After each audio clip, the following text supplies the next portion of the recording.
প্রিয় শিক্ষার্থীরা, তোমাদের অনলাইন ক্লাসে স্বাগত।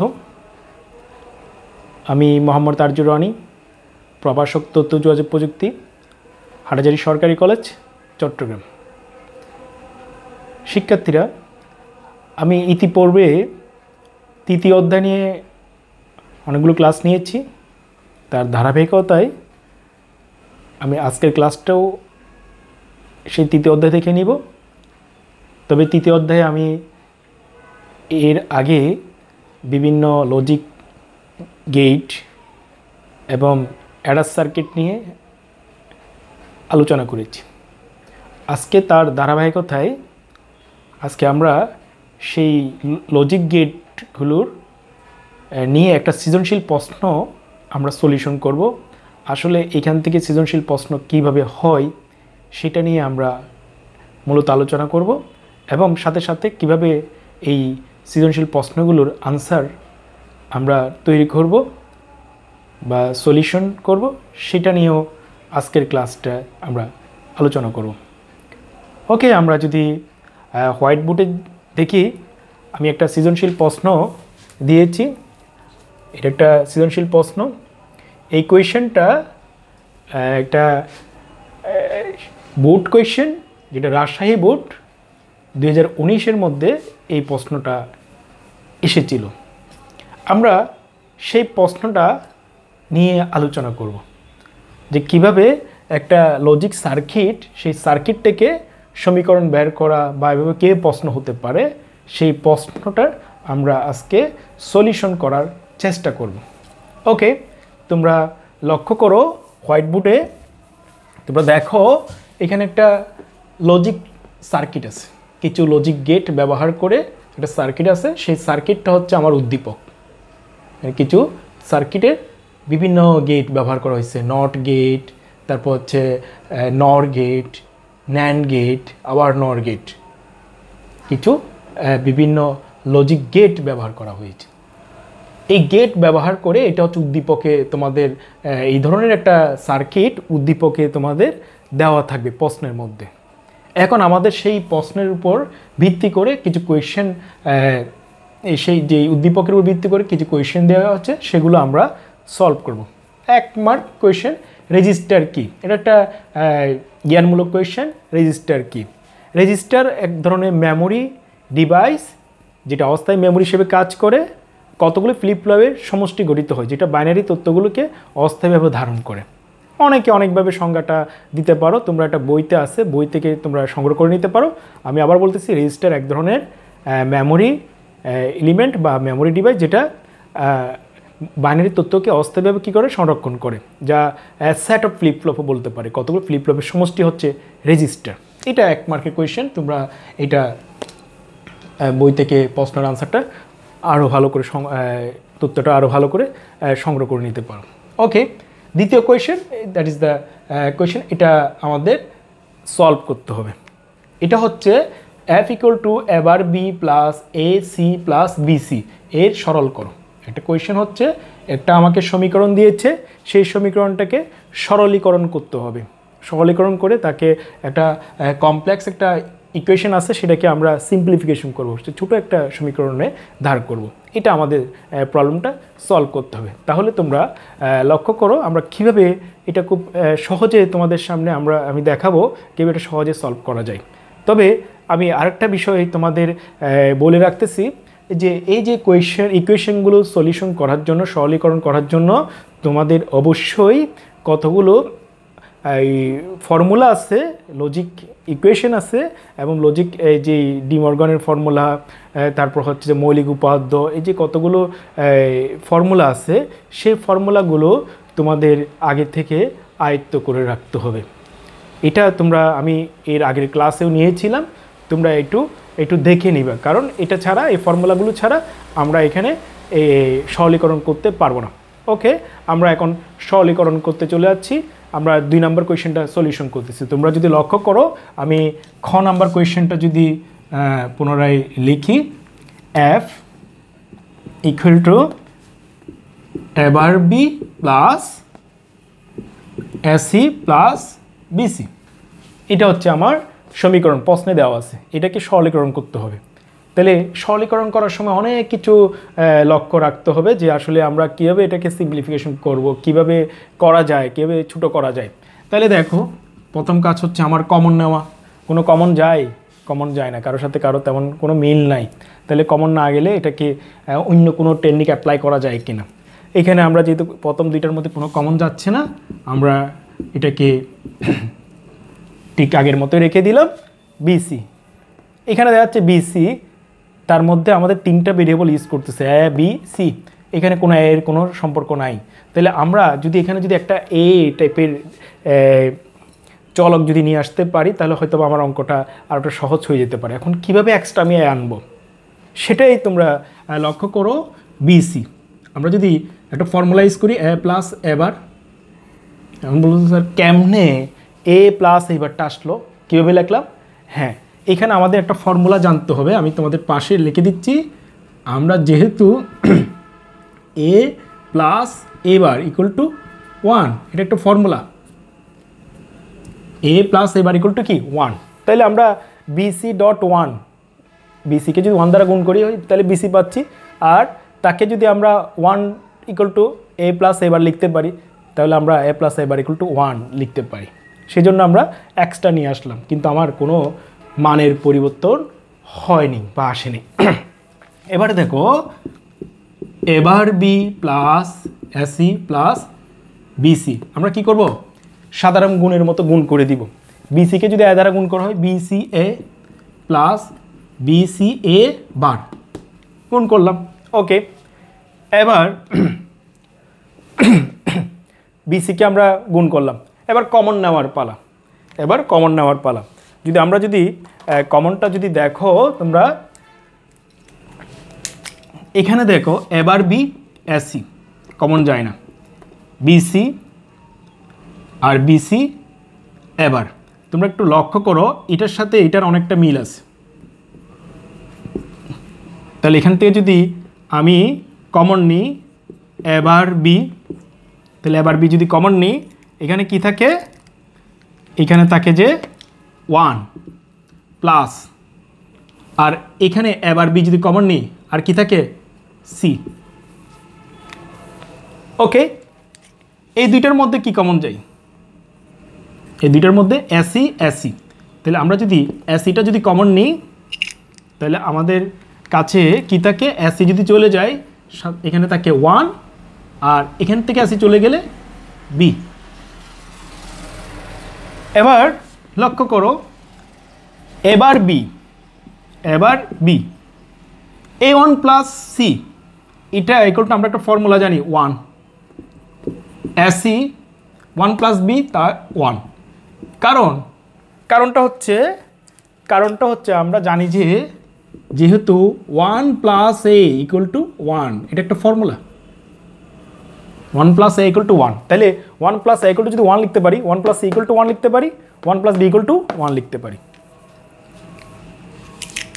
এখন আমরা এটাকে আরো একটু যদি সহজ করতে যাই, এবার বি প্লাস এসি, এটাকে আর ক্লোজ করা যায় না, এটাকে আর সিম্পলিফিকেশন করা যাচ্ছে না। তাহলে আমরা এফকে যদি সরলীকরণ করি, তাহলে আমরা এই ইকুয়েশনটা পাই, এবার বি প্লাস এসি। ওকে, আমাদের 2 নম্বর কোয়েশ্চেনটার সলিউশন হলো। এখন আমরা নিশ্চয়ই তোমরা বুঝতে পারছো, এখন আমরা করব যে 3য় নম্বর কোয়েশ্চেনের সলিউশন। 3য় নম্বর কোয়েশ্চেনটা যদি আমরা দেখি, ওকে, 3য় নম্বরটা বলছে উদ্দীপকে ওয়াই এর সরলীকৃত মান নির্ণয় করো। উদ্দীপকে ওয়াই এর সরলীকৃত মান নির্ণয় করো। উদ্দীপক হচ্ছে এটা, এই ওয়াই এর সরলীকৃত ওয়াই এর একটা মান বের হবে, সেটা আমাকে নির্ণয় করতে হবে। তো ওয়াই এর যদি সরলীকৃত মান নির্ণয় করতে হয়, তাহলে আমাকে সেই আমরা, তোমরা নিশ্চয়ই এটা বুঝছো, আমি এটা রিমুভ করে দিচ্ছি।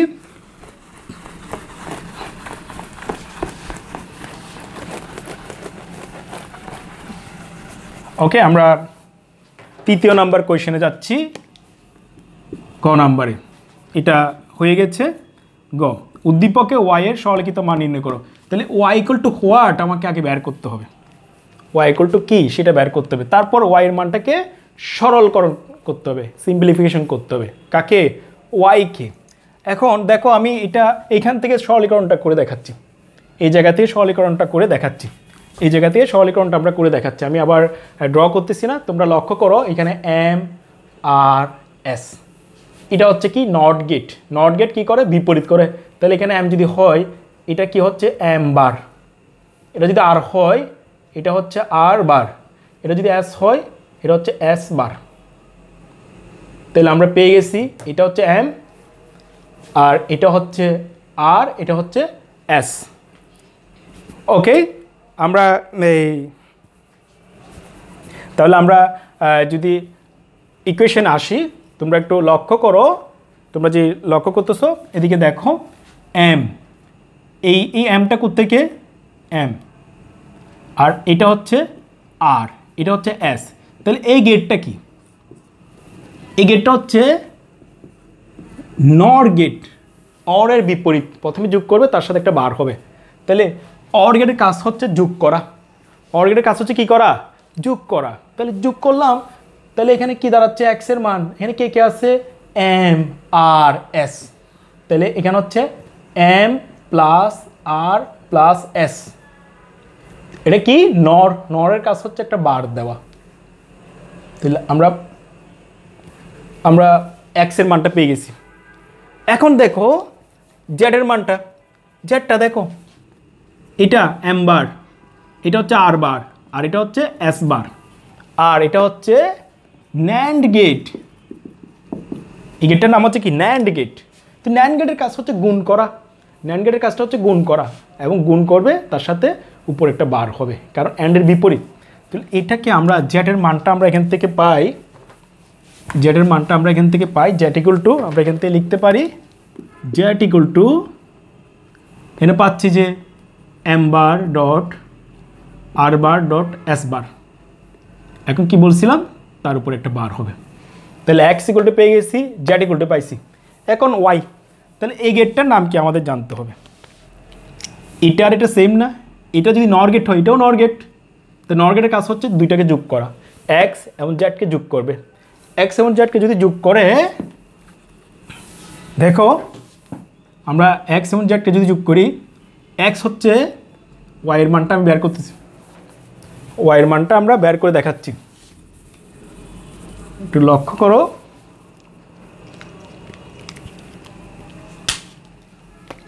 ওয়াই ইকুয়াল টু এক্স, আমি দেখে দেখে লিখতেছি M plus R plus S whole বার, যোগ করবো প্লাস, যোগ করবো প্লাস, একটু নিচে দিয়ে লিখি একটু সুবিধা হবে। প্লাস এটা হবে যে এম বার প্লাস আর বার প্লাস, সরি এটা ডট, গুণ হবে, প্লাস না, ডট এবং এস বার হোল বার। এবং এই দুইটা কাজ যোগ করা, যোগ করে এটার উপর একটা নট যে আছে, টোটালি পুরোটার উপর কী হবে? বার হবে। তাহলে আমরা ওয়াই পেয়ে গেছি। তাহলে ওয়াইকে সরলীকৃত মান নির্ণয় করো, ওয়াইয়ের সরলীকৃত মান নির্ণয় করো। ওয়াইয়ের মানটা পাইছে, এটাকে কী করতে হবে? এখন সরল করতে হবে, এটাকে সিম্পলিফিকেশন করতে হবে আবার। তাহলে একটু লক্ষ্য করো, আমি আবার সিম্পলিফিকেশনে যাচ্ছি, আবার সিম্পলিফিকেশনে যাচ্ছি। তাহলে এখানে দেখো এম বা M plus R plus S whole bar plus, এটার উপর একটা বার আছে, এটার উপর বার আছে, এটার উপর বার আছে, আবার তার সাথে হোল বার আছে। তাহলে আমরা একটা ফর্মুলা জানি যে এম দুইটা বার প্লাস আর দুইটা বার প্লাস এস দুইটা বার, আর পুরোটার উপর একটা হোল বার আছে। কেন? কারণ জানি যে আমরা একটা জানি ফর্মুলা যে এ ডট বি বার সমান হচ্ছে A bar plus B bar, A dot B bar সমান A plus A bar plus B bar, যেটা আমরা ডি মর্গান ফর্মুলা থেকে পেয়েছিলাম। তাহলে আমরা লিখতে পারি M plus R plus S whole bar plus, দুইটা বার থাকা মানে বারে বারে চলে যাবে এস, তারপর আমরা কি করতে পারি? হোল বারটা দিলাম। এখন আমরা যে কাজটা করব, আমরা যে কাজটা করব, এখন আমরা যেই এটার উপর তো ক্লিয়ার, আমরা m plus R plus S বার এবং এটাকে ভাঙাইলাম। এখন আমরা যে কাজটা করব, এখানে আমাদের আরেকটা কাজ আছে। এই কাজটা আমরা এখানে একটা নট গেট আছে, এই কাজটা রয়ে গেছে। এখানে একটা নট গেট আছে, এখানে একটা নট গেট আছে।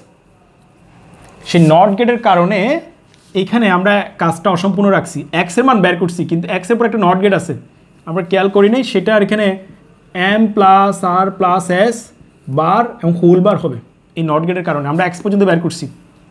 তাহলে আমার ইকুয়েশনের মধ্যেও দুইটা বার হবে, এখানে এখানেও কয়টা বার হবে? দুইটা বার হবে এবং হোল বার, হ্যাঁ এখানে দুইটা বার হবে। তাহলে আমরা একটু ফর্মুলাটা যদি আবার অ্যাপ্লাই করি, M plus R plus S plus M plus R plus S bar. কারণটা কি? আমরা এটাই বলছিলাম আগে, যেহেতু এর উপর দুইটা বার থাকা মানে হচ্ছে এ, একটা ফর্মুলা। সেমভাবে এই কাজটা করা হয়েছে। এখন দেখো আমরা আরেকটা ফর্মুলা জানি, আমরা জানি যে এ প্লাস এ ইকুয়াল টু হচ্ছে এ প্লাস এ ইকুয়াল টু হচ্ছে এ। সুতরাং আমরা দুইটা এম মানে একটা এম, দুইটা আর মানে একটা আর, দুইটা এস মানে একটা এস। ফাইনালি আমরা এটাকে সরলীকরণ করলে আমরা পাই যে y equal to M plus R plus S whole bar, y equal to M plus R plus S whole bar. Okay, আজকে আমরা দ্বিতীয়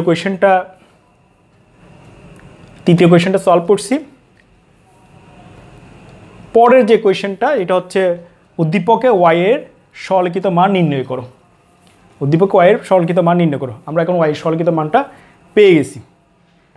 চতুর্থ কোয়েশ্চেন হচ্ছে y এর সরলীকৃত মানকে NAND গেট দ্বারা বাস্তবায়ন করো। তাহলে y এর সরলীকৃত মান হচ্ছে যে m plus R plus S বার, এটা হচ্ছে y এর সরলীকৃত মান। এটাকে কী করতে হবে? যে NAND গেট দ্বারা বাস্তবায়ন করে।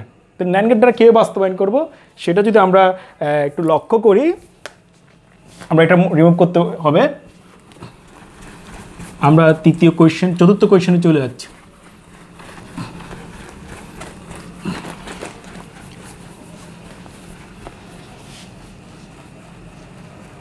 আমরা তার আগে আমরা যেটা পাইছি সেটা হচ্ছে y এর সরলীকৃত মান। y এর সরলীকৃত মান হচ্ছে m plus R plus S whole বার। এটাকে তৈরি করতে হবে কি দ্বারা? NAND gate. NAND গেটটা হচ্ছে এই সার্কিটটা হচ্ছে NAND গেট। এখানে যদি a আর b দেওয়া হয়, আউটপুট হবে যে ab বার। এবার এই NAND গেট দ্বারা এটাকে বাস্তবায়ন করতে হবে। তাহলে NAND গেটের কাজ হচ্ছে গুণ করা। এইখানেও একটা সিম্পলিফিকেশন করতে হবে। এটা হচ্ছে গ নাম্বারটা, 4 নাম্বার কোয়েশ্চেন। NAND গেটের কাজ হচ্ছে গুণে আনা, কিন্তু আমার আছে যোগ। তাহলে যোগটাকে আমাকে সরাইতে হবে। তাহলে যোগটাকে আমরা কীভাবে সরাইতে পারি একটু লক্ষ্য করো। আমরা এটাকে যদি ফর্মুলা নিয়ে যাই, প্রথমে NAND নিতে হলে, কারণ পুরাটার উপর একটা বার হোল বার থাকতে হবে এবং এটাকে গুণে আনতে হবে। তাহলে গুণে আনতে হলে আমরা এটাকে ক্যালকুলেশন করলে m বার ডট আর বার ডট এস বার। কিন্তু এই গেটের মাধ্যমে যদি দেওয়া হয়, এটার উপর পুরোটার উপর বার থাকতে হবে, কিন্তু আমার পুরোটার উপর বার নাই। পুরোটার বার না থাকার কারণে আমি নিজে থেকে m বার আর বার এস বার একটা দুইটা বার দিলাম। কারণ কি দুইটা বার দেবার? যেহেতু আমরা যদি এর উপর দুইটা বার দিই, সেই এ থাকে, কোনো পরিবর্তন ঘটে না। কিন্তু আমার ক্যালকুলেশন সুবিধার জন্য আমরা দুইটা বার দিলাম। কেন দুইটা বার দিলাম?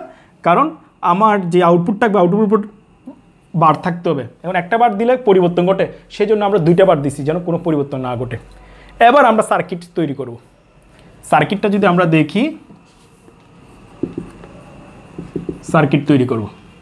সার্কিটটা এখানে আমার কি আছে? m বার আর বার এস বার। তাহলে আমরা যদি সহজেই এটা যদি তৈরি করতে যাই,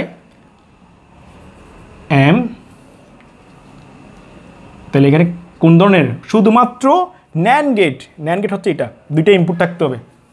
তাহলে দুইটা ইনপুট হলে একটু সাজিয়ে নিই।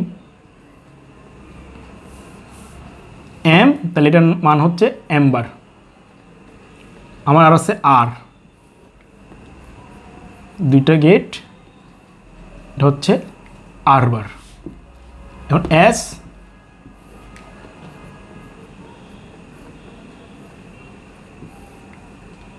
এস বার। তাহলে আমরা সার্কিটটার একটা শেপ দাঁড় করালাম। এখন আমাকে দেখে দেখে করতে হবে। এম বার কোথায় আছে?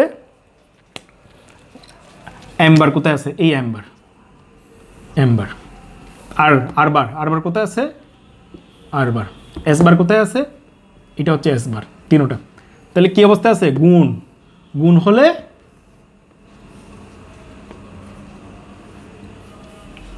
তাহলে আমরা কি পাইছি? আমরা পাইছি যে এম বার, আর বার, এস বার, হোল বার, এটা। কিন্তু আমার তো ইকুয়েশন আছে দুইটা বার, এখন তো আমি পাইছি একটা বার। তাহলে কি করতে হবে? আরেকটা ন্যান্ড গেট ব্যবহার করতে হবে। তার সাথে যদি আরেকটা ন্যান্ড গেট ব্যবহার করি, দেখো